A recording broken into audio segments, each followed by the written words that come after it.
हाय दोस्तों, कैसे हैं आप सब लोग। उम्मीद है खैरियत से होंगे, खूब मज़े में होंगे और अच्छे अच्छे कामों में बिजी होंगे। मैं आपकी गार्डनर दोस्त आरजे स्मॉल गार्डन से। तो दोस्तों, आज हम बनाने जा रहे हैं फ्री होममेड पोटाश। देखिए दोस्तों, पोटाश हम ऑर्गेनिक गार्डनिंग में अगर इस्तेमाल करें तो इस तरह से हम बना सकते हैं। अपने गार्डन की जितनी भी सूखी हुई लकड़ियां हैं उन्हें एक कंटेनर में डालिए और इस तरह उनको जला के राख बना लीजिए। 5-6 दिन के बाद इस राख को आप अपनी सोइल में मिक्स कीजिए। उससे आपकी सोइल बहुत ही बेनिफिशियल हो जाएगी।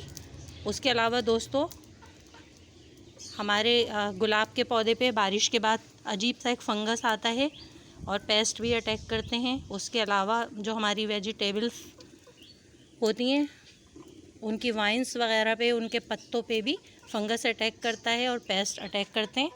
तो दोस्तों, ये राख आप उसके ऊपर, पत्तों के ऊपर थोड़ा थोड़ा स्प्रिंकल कर दें, पौधों की जड़ों के पास थोड़ी सी राख स्प्रिंकल कर दें, तो ये हमें फ्री होममेड पोटाश मिल जाएगा और आपके काम आएगा।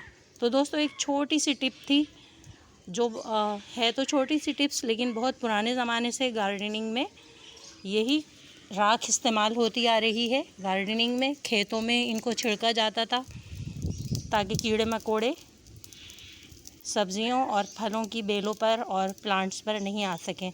तो दोस्तों, आप इस टिप को फॉलो कीजिए और मेरी इस छोटी सी वीडियो को लाइक कीजिए।